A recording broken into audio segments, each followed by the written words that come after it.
'Dragon' అయినా ప్రశాంత్ నీల్ గారు night 12కి glimpse వదలాలనే thought ఎలా వచ్చిందండి మీకు? మీకెందుకు రాలేదని సిగ్గుపడండి. నేనైతే మార్నింగ్ లేచామంటే యూట్యూబ్ ఓపెన్ చేసిన. ఫస్ట్ నాకు 'డ్రాగన్' గ్లిమ్సే కనపడ్డాయి. ఏదైనా ఫ్యాన్ మేడ్ ఏమోనని లైట్ తీసుకున్నా. ఇన్‌స్టా ఓపెన్ చేసిన. మీమ్స్ మొత్తం ఈ గ్లిమ్స్ గురించే. అరే ఏంట్రా ఇది కొంపదీసి నిజమా అని మళ్ళీ యూట్యూబ్ ఓపెన్ చేసి చూస్తే 1 మినిట్ వరకు ఏఐ కనపడుతుంది.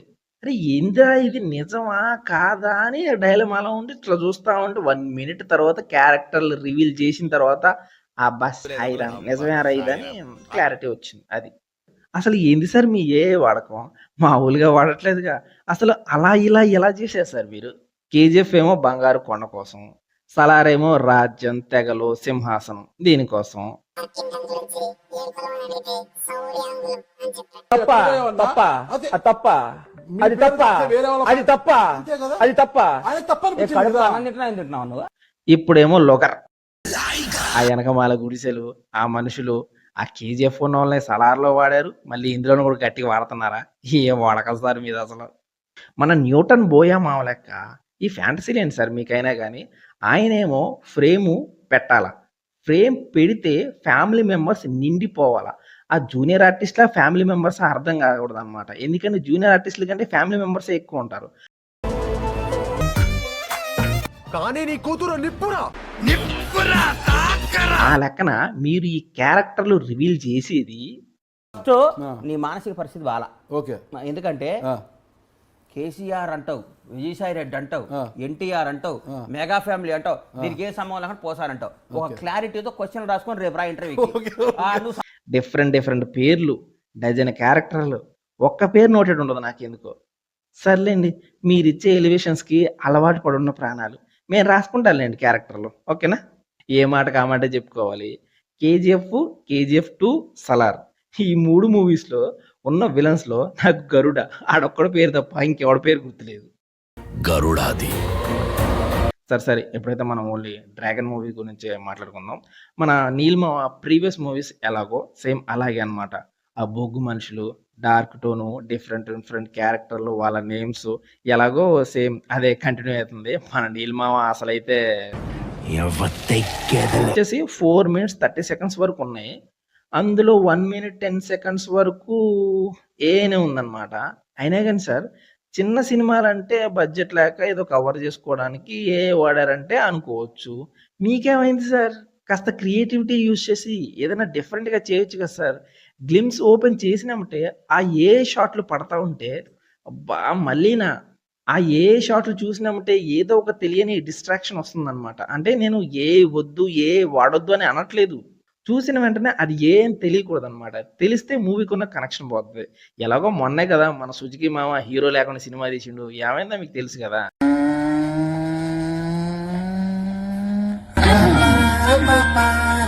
ఎలా ఉంది? సేమ్ అట్లనమాట. ఏం తెలిసినా ఏమంటే అబ్బా! ఇది ఏఐరా సో అదొక డిస్ట్రాక్షన్ వస్తదనమాట. అందుకని. ప్రశాంత్ నీల్ గారి మూవీస్‌కి ట్రైలర్ గాని, గ్లిమ్స్ గాని రిలీజ్ అయినాయి అనుకోండి. Starting 1 to 1 ½ minute history class అయితే కంపల్సరీగా ఉంటది. ఈ మూవీ కూడా అదే జరిగింది కదా! In 1947, when the British left India. తర్వాత కొన్ని క్యారెక్టర్‌లు రివీల్ చేస్తారు. కొన్ని యాక్షన్ సీన్‌లు పడతాయి. ఇక ఫైనల్‌గా హీరో రివీల్. అయినా ఏ మాటకి ఆ మాటే చెప్పుకోవాలి సార్. లాస్ట్ టైమ్ అయితే గ్లిమ్స్ అని చెప్పి ఈళ్ళు మొఖాన మింగి పొమ్మని చెప్పారు. ఇప్పుడు మాత్రం కాస్త కరుణించి ఫేస్‌తో పాటు డైలాగ్ కూడా చెప్పించారు. Thank you sir. నిద్రపోయినప్పుడు నా కల్లోకి నేను చంపిన వాళ్ళ ముఖాలు రావు. గ్లిమ్స్ ప్రకారం చూసుకున్నట్లయితే స్టోరీ పెద్దదే అనిపిస్తుంది. ఆ 'సలార్‌కి' గాని లింక్ పెట్టారనుకోండి శవాలేస్తాయి థియేటర్‌లో. ఈ గ్లిమ్స్ రిలీజ్ అయినప్పటి నుంచి ట్విట్టర్ యువత కొట్టుకొని సత్తన్నారనమాట. పెద్దికి దీనికి కంపారిజన్ పెట్టి మావోడు గొప్ప అంటే మావోడు గొప్ప అని. చెయ్యమ్మ వీళ్ళ బతుకులు ఎప్పుడు మారతాయో ఏందో. గ్లిమ్స్ ప్రకారం అయితే మన నీల్ మామ స్టోరీ చెప్పేశాడు. ఈ బ్రిటిష్ నా బట్టగాలు వ్యాపారం కోసం ఇండియా వచ్చి ఇండియాని కాంకర్ చేసి ఓపియం పాపీ అనే డ్రగ్‌ని కనిపెట్టి తర్వాత మనం వాళ్ళని ఎలగొట్టిన తర్వాత మన వాళ్ళే ఆ డ్రగ్ కోసం 2 గ్రూపులుగా ఇడిపోయారు. ఒకళ్ళేమో ఒకటి ఆఫ్ఘన్ ట్రేడింగ్ కంపెనీ, మరొకటి గోల్డెన్ ట్రేడింగ్ కంపెనీ. ఈ ఆఫ్ఘన్ ట్రేడింగ్ కంపెనీలో అసాసిన్స్-కి లీడరే మన అదే 'లుగర్' అండ్ గ్లిమ్స్‌లో మొత్తం ఆఫ్ఘన్ ట్రేడింగ్ కంపెనీలో ఉన్న క్యారెక్టర్స్‌ని మాత్రమే చూపించారు. మోస్ట్లీ ఈ సినిమాలో ఓన్లీ ఆఫ్ఘన్ ట్రైనింగ్ కంపెనీలో ఉన్న ఇన్నర్ కాన్ఫ్లిక్ట్స్ని ఎక్కువగా చూపిస్తారేమో అని అనిపిస్తుంది. ఐ థింక్ ఈ ఫస్ట్ పార్ట్ మొత్తం ఆఫ్ఘన్ ట్రేడింగ్ మీద బేసే ఉంటుంది. ఈ మూవీ క్లైమాక్స్ ఎండింగ్కి వచ్చేసరికి కొంచెం చిన్న హింట్ లెక్క గోల్డెన్ ట్రేడింగ్ కంపెనీని చూపించి సెకండ్ పార్ట్కి లీడ్ ఇస్తారేమో అని అనిపిస్తుంది నాకైతే. ఆఫ్ఘన్లో ఉన్న మన అదే లుగర్ ఈ యొక్క గోల్డెన్ ట్రేడింగ్ కంపెనీకి ఎలా పోటీ ఇచ్చాడు, వాళ్ళని ఎలా కాంకర్ చేశాడు అనేది కాస్త తెలివితో చూపిస్తే మస్త్ అనిపిస్తుంది అనమాట. ఏదో వచ్చేసాడు, పొడిచేశాడు, పేల్చేశాడు అని కాకుండా కాస్త క్రియేటివిటీ, కాస్త డ్రామా క్రియేట్ చేసి మన హీరో బ్రెయిన్ యూస్ చేసి విలన్స్కి అసలు వేరే చాయిస్ లేకుండా మన హీరోకి ఏదైతే కావాలో అది ఇచ్చేసేలాగా క్యారెక్టర్ని డిజైన్ చేస్తే బాగుంటుంది అనమాట.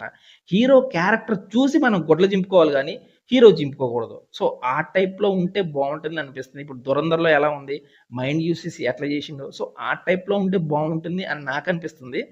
సరే చూద్దాం మన నీల్ మామ ఎలా పెడతాడో. ఇవన్నీ కావాలని అంటున్నాం కదా అని యాక్షన్ మాత్రం తగ్గకూడదమ్మా. అది ఉండాలి, దాంతోపాటు ఇది ఉండాలి. ఎన్టీఆర్ గారి బాడీ ట్రాన్స్ఫర్మేషన్ అయితే మామూలుగా లేదు. కాకపోతే ఆ యొక్క ఫేస్ కట్ అనేది కొద్దిగా నాకు ఆఫ్గా అనిపిస్తుంది. నాకు తెలిసి అసలు ఈ డ్రాగన్ మూవీకి ఫస్ట్ లుక్ మీకు గుర్తుందా?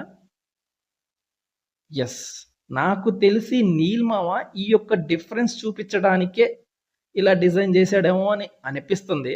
ఐ థింక్ మూవీ క్లైమాక్స్లో రివీల్ చేయొచ్చు. రివీల్ చేసినప్పుడు మనకి డిఫరెన్స్ తెలియటానికి ఐ థింక్ మామ ఇలా హ్యాండిల్ చేశాడేమో అని అనిపిస్తుంది. ఇక్కడ చూసేది ఎన్నే అనుకుంటా.